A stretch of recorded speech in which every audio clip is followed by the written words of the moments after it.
जिस हिसाब से जेई में कट ऑफ हर साल हमें बढ़ते हुए देखने को मिल रहा है, like high cut off for JEE advance, साथ ही साथ increasing number of JEE aspirants every year, तो इन सब चीजों से जरूरी हो जाता है कि हम एक स्ट्रॉन्ग बैकअप जो है अपने लिए यहाँ पे लेते हुए चले। और जिस बैकअप की मैं यहाँ पे बात कर रहा हूँ उसे कई सारे यहाँ पे जेई एडवांस टॉपर्स जिनकी रैंक यहाँ पे AIR 2000 से कम रहती है, वो भी इसको जो है चूज करते हैं। तो हम बात कर रहे हैं यहाँ पे बिट्स पिलानी की, which is rank with top IITs and NITs। तो कोई भी स्टूडेंट जो है इस कॉलेज के अंदर एडमिशन यहाँ पे छोड़ना नहीं चाहता है। एंड बिट्स पिलानी के अंदर में हमें जो है 3 कैंपसेस देखने को मिल जाते हैं। One is Pilani, second is Goa and third is Hyderabad. And इन सभी कैंपसेस में अगर आपको एडमिशन चाहिए तो you have to get a good score in your BITSAT examination. Now let's first understand the BITSAT 2026 exam pattern. तो जैसा कि आप स्क्रीन पे यहाँ पे देख सकते हैं कि टोटल आपको जो है यहाँ पे 4 सेक्शंस बिटसैट एग्जाम के अंदर देखने को मिल जाते हैं। One is your physics, second is chemistry, third is English proficiency and logical reasoning, और फोर्थ हो जाता है हमारा यहाँ पे मैथमेटिक्स। और पीसीबी स्टूडेंट्स भी यहाँ पे जो है आपकी बिटसैट एग्जाम में अपीयर हो सकते हैं, बस उनको यहाँ पे मैथ्स की जगह जो है बायोलॉजी देना पड़ता है। बाकी नंबर ऑफ क्वेश्चंस जो है आपको यहाँ पे सेम ही देखने को मिलते हैं। तो फिजिक्स में आपके टोटल 30 क्वेश्चंस हो जाते हैं, केमिस्ट्री में 30 हो जाते हैं, इंग्लिश प्रोफिशिएंसी के आपके 10 क्वेश्चन देखने को मिलते हैं, एंड लॉजिकल रीजनिंग में आपके 20 क्वेश्चंस रहते हैं, एंड मैथ्स में जो है आपको 40 क्वेश्चंस रहते हैं। टोटल टाइम जो कि आपको इस पेपर को खत्म करने के लिए दिया जाता है दैट इज 180 मिनट्स। और जो मार्किंग स्कीम आपकी यहाँ पे रहती है दैट इज +3 -1, मतलब कि +3 फॉर योर करेक्ट आंसर और -1 फॉर द रॉन्ग आंसर। अब यहाँ पे एक स्पेशल चीज जो कि मैं आपको बताना चाहूंगा, और ये हमें किसी और कॉम्पिटिटिव एग्जाम के अंदर देखने को नहीं मिलती है, that is your bonus question का फीचर। तो बोनस क्वेश्चन फीचर यहाँ पे क्या होता है, देखिए आपको यहाँ पे 3 घंटे दिए जाते हैं और टोटल नंबर ऑफ क्वेश्चंस अगर आप काउंट करें तो दैट इज योर 130 क्वेश्चंस, है ना। 130 क्वेश्चंस आपको 180 मिनट्स के अंदर करना है। बट अगर कोई स्टूडेंट्स यहाँ पे एक्सेप्शनली वेल जो है पेपर को अटेम्प्ट कर रहा है और वो पूरे के पूरे 130 क्वेश्चन 180 मिनट्स के अंदर अटेम्प्ट कर लेता है, तो ऐसे केस में उसके पास एक बोनस सेट ऑफ 12 क्वेश्चंस खुल जाता है, ठीक है। तो उनको वो अटेम्प्ट करके अपने मार्क्स और ज्यादा जो है यहाँ पे बूस्ट कर सकता है। तो ये आपके लिए एक एक्सक्लूसिव फीचर हो जाता है बिटसैट एग्जाम के अंदर। नाउ एक प्रॉब्लम जो कि हमने यहाँ पे स्टूडेंट्स के साथ ऑब्जर्व करी है कि वो अपनी जो बिटसैट की प्रिपरेशन है वो जेई मेंस के साथ मैनेज नहीं कर पाते, या फिर कई बार स्टूडेंट्स जो है बिटसैट की चीजों को इग्नोर कर देते हैं, सोचते हैं कि हमारी जेई मेंस की तो अच्छी तरीके से प्रिपरेशन है तो बिटसैट भी क्रैक हो जाएगा। लेकिन इसी गलत फहमी के चक्कर में आखिरी में इन स्टूडेंट्स को काफी ज्यादा स्ट्रगल करना पड़ता है। तो अगर आप भी जो है यहाँ पे ये गलती नहीं दोहराना चाहते हो तो यहाँ पे टीम 10Q चैलेंज ने आपके लिए लॉन्च किया है BITSAT 2026 mentorship program and BITSAT 2027 mentorship programme.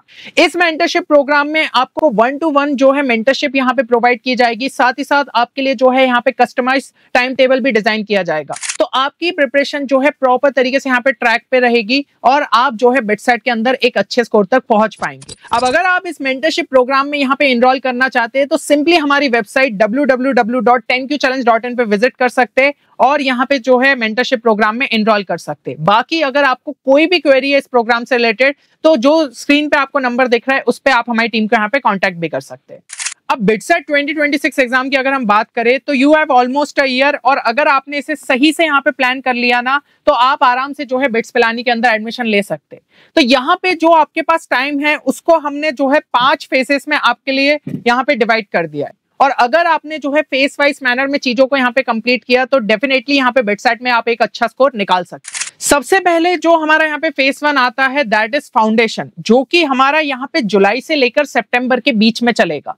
तो यहाँ पे सबसे पहली चीज जो कि आपको करनी है इस टाइम के अंदर that is to build concepts, specially यहाँ पे फिजिक्स और केमिस्ट्री की अगर मैं बात करूं, क्योंकि अभी अगर जो है आप बिटसैट के ट्रेंड को यहाँ पे देखोगे अच्छे तरीके से तो आपको काफी सारे थ्योरेटिकल क्वेश्चंस यहाँ पे देखने को मिल रहे हैं, और उन थ्योरेटिकल क्वेश्चंस को अगर आप डील करना चाहते हो तो आपको कॉन्सेप्ट्स अच्छे से बिल्ड करने पड़ेंगे। आपको ऐसा नहीं है कि सिंपली जो है फॉर्मूले स्मगअप कर लिए और उससे आपके क्वेश्चन सॉल्व हो जाएंगे। जब तक आपको कॉन्सेप्ट्स अच्छे तरीके से क्लियर नहीं होगा, उसका एप्लीकेशन किस तरीके से जो है रहता है वो जब तक आपको यहाँ पे क्लियर नहीं होगा तब तक वो क्वेश्चन शायद आपसे यहाँ पे सॉल्व नहीं हो। तो यहाँ पे आप अगर अपने कॉन्सेप्ट्स को बिल्ड करना चाहते हैं तो स्पेशली फिजिक्स और केमिस्ट्री की अगर मैं जो है बात करूं तो उसके लिए आप क्या कर सकते हो, आप एनसीईआरटी को जो है अच्छे तरीके से यहाँ पे देख सकते हो, क्योंकि बहुत सारा जो थ्योरेटिकल पोर्शन है वो हमारा यहाँ पे एनसीईआरटी में दिया हुआ है। तो आपको एटलीस्ट यहाँ पे एक बार जो है अच्छे तरीके से फिजिक्स और केमिस्ट्री के लिए एनसीईआरटी को पढ़ना चाहिए। इसके अलावा जो है आप एक्स्ट्रा रेफरेंस के लिए भी अपने साथ जो है बुक्स को रखिएगा। जैसे कि अगर मैं फिजिक्स की बात करूं तो आप जो है डीसी पांडे को रख सकते हो, क्योंकि उसके अंदर कई सारे आपको ऐसे इलस्ट्रेशंस देखने को मिल जाएंगे जो कि आपको उन कॉन्सेप्ट्स को और अच्छे से यहाँ पे क्लियर करेंगे। और अगर हम जो है मैथ्स की बात करें तो मैथ्स में देखिए आप यहाँ पे जो है अरिहंत के सेट को उठा सकते हैं, उसमें भी आपको कई सारे ऐसे जो है इलस्ट्रेशंस देखने को मिल जाते हैं जो कि आपके कॉन्सेप्ट्स को अच्छे तरीके से यहाँ पे बिल्ड कर देंगे। बाकी केमिस्ट्री में जैसा कि मैंने बताया, आप एनसीईआरटी को ही अच्छे तरीके से यहाँ पे देखिएगा। बाकी अगर आप किसी कोचिंग में इनरोल्ड है तो उसके मॉड्यूल्स को आप चेक कर सकते हैं, या फिर जो नोट्स आपने यहाँ पे प्रिपेयर करे उनके थ्रू जो है यहाँ पे चीजों को पढ़ सकते हो। अब यहाँ पे आपने जो है अगर कॉन्सेप्ट्स को अच्छे तरीके से इस टाइम के अंदर बिल्ड कर लिया तो आपका बेस जो है प्रॉपर तरीके से यहाँ पे स्ट्रांग हो जाएगा। लेकिन बिटसेट के अंदर सिर्फ फिजिक्स केमिस्ट्री मैथ्स हमें देखने को नहीं मिलता है, उसके अलावा जो है एलआर एंड इंग्लिश भी रहता है। और आप जो है इस सेक्शन को यहाँ पे ऐसा नहीं कह सकते कि हम जो है लास्ट में पढ़ लेंगे, क्योंकि इंग्लिश एक ऐसी चीज है जिसके लिए आपको टाइम चाहिए अगर आप इसको जो है स्ट्रेंथन करना चाहते हैं। स्पेशली मैं यहाँ पे अगर जो है वोकैबुलरी सेक्शन की बात करूँ तो इसके लिए अभी शुरू से ही आप एफर्ट्स डालना स्टार्ट कर दीजिए। अभी से ही जो है कुछ नए वर्ड्स आपको सीखने रहेंगे, और उसके लिए आप क्या कर सकते हैं, आप यहाँ पे जो है डेली न्यूज़पेपर आर्टिकल्स को जो है रीड कर सकते हैं। 2 से 3 न्यूज़पेपर आर्टिकल्स रोज के यहाँ पे रीड करिएगा। जो भी आपको नए वर्ड्स यहाँ पे देखने को मिल रहे हैं उनके मतलब जो है एक बार आप डिक्शनरी से चेक करिएगा। तो उससे क्या है, आपके रोज यहाँ पे 10 से 15 नए वर्ड आप जो है सीखते जाओगे, एंड फाइनल एग्जाम तक जो है आपके दिमाग में यहाँ पे अच्छे खासे वर्ड्स जो है यहाँ पे याद हो जाएंगे, और फिर उससे रिलेट करते हुए आप कई सारे वर्ड्स को जो है यहाँ पे मीनिंग ढूंढ सकते हो। इसके साथ साथ जो है लॉजिकल रीजनिंग के आप 10 से 15 क्वेश्चन रोज का यहाँ पे टारगेट रखिएगा, है ना। सारे जो टॉपिक्स है वो आपके यहाँ पे ब्रोशर में गिवन है, तो उसके थ्रू जो है आप यहाँ पे सर्च कर सकते हो। और कई सारी बैंकिंग एग्जाम्स में इस टाइप के क्वेश्चंस हमें देखने को मिलते हैं, तो उनको जो है रेगुलर बेसिस पे आपको यहाँ पे प्रैक्टिस करना है। नेक्स्ट जो आपका यहाँ पे हमारा फेस रहेगा दैट विल बी एक्सेलरेशन, जो कि आपका अक्टूबर से लेकर दिसंबर के बीच में रहेगा। तो यहाँ पे हमारा फोकस ये रहेगा कि हम चीजों को जो है एक्सेलरेट करें और यहाँ पे सिलेबस को जल्द से जल्द जो है कंप्लीट करें। साथ ही साथ यहाँ पे क्वेश्चन सॉल्विंग आपकी जो है स्टार्ट हो जानी चाहिए, क्योंकि पिछले फेज के अंदर हमने कॉन्सेप्ट्स को यहाँ पे अच्छे तरीके से बिल्ड कर चुके होंगे। तो क्वेश्चन सॉल्विंग के लिए आप टारगेट रखिएगा कि डेली के जो है 30 to 40 क्वेश्चन आपको पर सब्जेक्ट यहाँ पे करना ही करना है। तो इससे क्या है, एंड टाइम तक आपका जो है एक अच्छा खासा सेट ऑफ क्वेश्चन जो है सॉल्व हो चुके रहेंगे, और आपका जो कॉन्फिडेंस लेवल है वो भी एक अच्छे लेवल पे यहाँ पे बूस्ट हो जाएगा। एंड जब भी यहाँ पे क्वेश्चन सॉल्व कर रहे हो हमेशा एक चीज का ध्यान रखना कि एक प्रॉपर टाइमर के साथ जो है क्वेश्चंस को सॉल्व करो, क्योंकि बिटसेट आपकी एक ऐसी एग्जाम रहती है विच इज टाइम बाउंडेड। तो आपको जो है शुरू से यहाँ पे प्रैक्टिस रहनी चाहिए कि आपको इतने टाइम के अंदर इतने क्वेश्चंस को यहाँ पे सॉल्व करना। अब अगर सवाल ये आता है कि क्वेश्चंस कहाँ से सॉल्व करने हैं, तो यहाँ पे जो है मैं सोर्सेस अगर आपको बताऊं तो सबसे पहले तो आपको जो है एनसीईआरटी एग्जाम्पलर क्वेश्चंस पे फोकस कर लेना चाहिए, क्योंकि कई सारे टाइप के जो आपके बिटसेट क्वेश्चन रहते हैं वो इससे सिमिलर रहते हैं। इसके अलावा जो आपके यहाँ पे कोचिंग मॉड्यूल्स आपके पास अवेलेबल है उसकी यहाँ पे जो है लेवल 1 की एक्सरसाइजेस आप सॉल्व कर सकते हो। इससे भी आपको कई सारे यहाँ पे कॉन्सेप्ट क्लियर होते जाएंगे।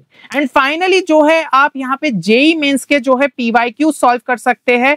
तो इसके अंदर जो है स्पेशली आपको इजी एंड मॉडरेट लेवल के क्वेश्चंस पे जो है फोकस करना है, क्योंकि उस टाइप के क्वेश्चंस भी हमें कुछ यहाँ पे बिटसेट में देखने को मिल सकते हैं। इसके अलावा एलआर एंड इंग्लिश तो जैसा कि पिछले फेज में आपने किया था उसी तरीके से यहाँ पे चीजों को करते जाइएगा कि डेली जो है आपको वर्ड सीखते जाने और कुछ क्वेश्चंस यहाँ पे प्रैक्टिस करते रहने। अब यहाँ पे अगर हम जो है नेक्स्ट फेज पे चले दैट इज योर फेज 3, तो ये हो जाता है रिफाइनमेंट, जो कि हमारा जनवरी से फरवरी के यहाँ पे बीच में रहेगा। तो इसके अंदर जो एक सबसे बड़ा यहाँ पे स्टूडेंट्स के लिए चैलेंज रहेगा that will be managing time, क्योंकि इस फेज के अंदर आपको जो है यहाँ पे जेईई मेंस के एग्जाम के लिए भी अपीयर होना होगा, साथ ही साथ यहाँ पे आपकी जो है बोर्ड एग्जाम्स भी रहेगी, प्लस यहाँ पे जो बिटसेट की प्रिपरेशन है उसको भी आपको यहाँ पे मैनेज करना होगा। तो इतनी सारी चीजों को जब मैनेज करना है तो जरूरी हो जाता है कि आपकी टाइम मैनेजमेंट स्किल्स जो है प्रॉपर तरीके से यहाँ पे रहे। अब अभी तक जो भी आपने यहाँ पे सिलेबस करा होगा ना वो आपके लिए यहाँ पे जेईई मेंस के लिए भी यूजफुल रहेगा एंड बिटसेट एग्जाम के लिए भी यूजफुल रहेगा। लेकिन एक चीज जो कि दोनों ही एग्जाम में यहाँ पे डिफरेंट हो जाती है दैट इज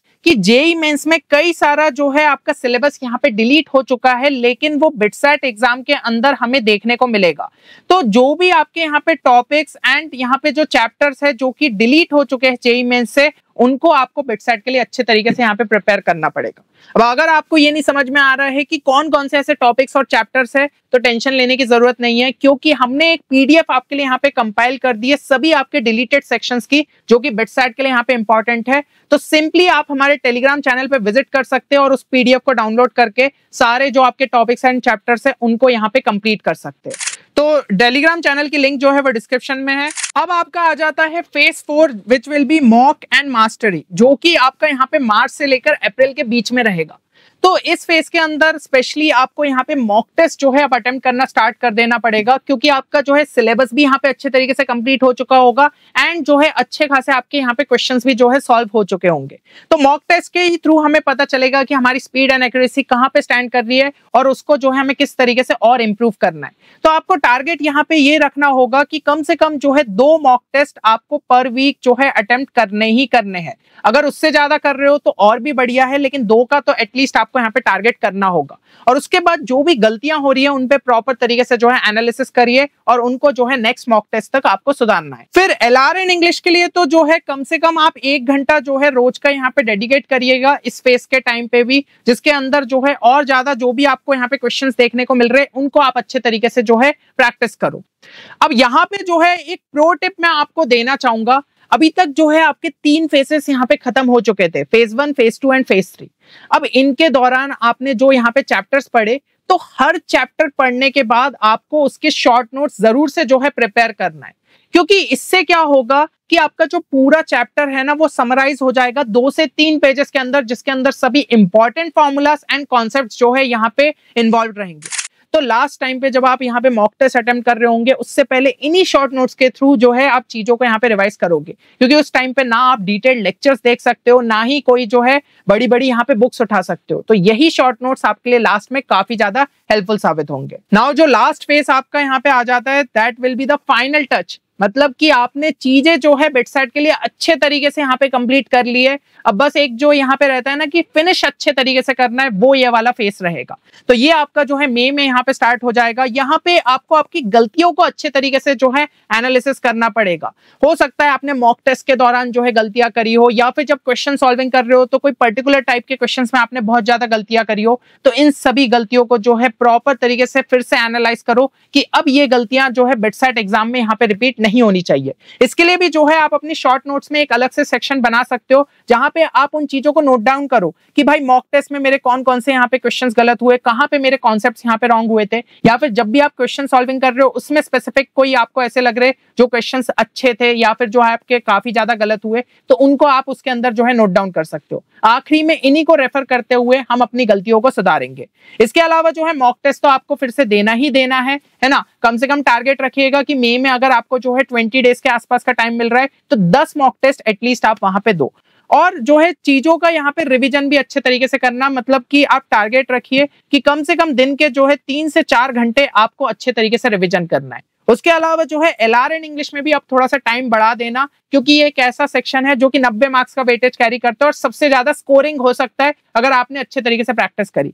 तो इसके अंदर जो है लास्ट में आप अगर 2 से 3 घंटे डेडिकेट करो और अच्छे तरीके से जो है क्वेश्चंस प्रैक्टिस करो, तो आपका स्कोर और अच्छे से जो है बूस्ट हो सकता है। लेकिन अगर आपने शुरू से ही अच्छे तरीके से प्रैक्टिस करी थी तो लास्ट में आप जो है 1-2 घंटे भी अगर डेडिकेट कर रहे होंगे ना इस सेक्शन के अंदर, तो भी एक बहुत बढ़िया स्कोर बिटसेट एग्जाम के अंदर जो है निकाल सकते हो। तो मेरे हिसाब से यहाँ पे जो है आपको कंप्लीट रोड मैप जो है क्लियर हो गया होगा। एंड यकीन मानिए अगर आपने इन 5 फेसेस को टाइम पे जो है कंप्लीट कर लिया, then you can become the next BITSAT topper. बाकी कीप वर्किंग स्मार्टली, मिलते हैं नेक्स्ट वीडियो में, तब तक ले take care and good bye.